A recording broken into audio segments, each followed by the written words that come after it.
so I have a 4-year-old. Eric just turned 4, and I think there's other folks on here who have kids. As I look to her future, how should she be introduced to the idea of citizenship? Can you highlight something about that kind of first journey that maybe is different from what happens today? Oh, what a great question. I think literally,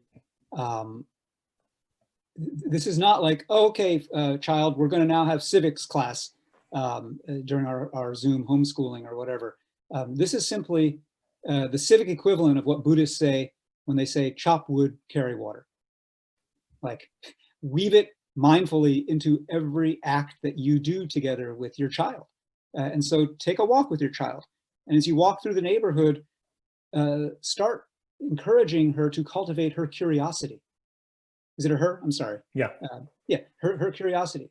Why is it that these buildings that these stores are closed?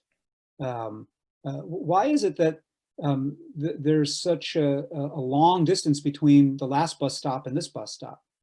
Why do you think it is that this pothole has not been fixed for over a year, right? Like, what do you think is going on here? You know, and at 4, it's maybe not even so much that she'll give detailed answers, but it's just the act of noticing and the act of paying attention to the ways in which power manifests itself, not only in our psyches and our self-stories, but in our actual physical built environment.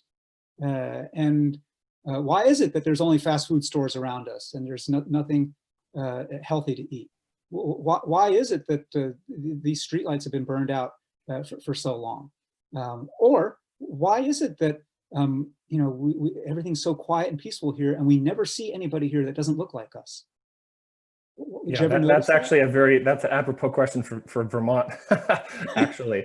So yeah, that's But it is the noticing that is an invitation to begin to start pulling that thread, because when the answer to every question about why that is has to do with the central question of all civic power. And this is what I will close on. And the central question is, who decides?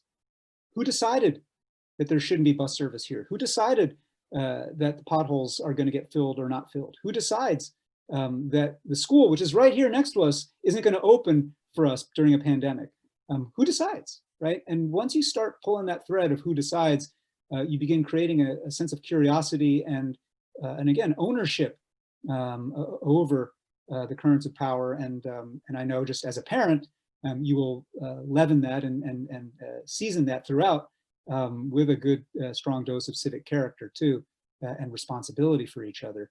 And that to me is, as much as that might work for how we teach a 4-year-old, P.S., do that with your 84-year-old relative too, because all of us who are adults have gotten out of practice at noticing, asking the questions, and then writing ourselves into the answer of civic power.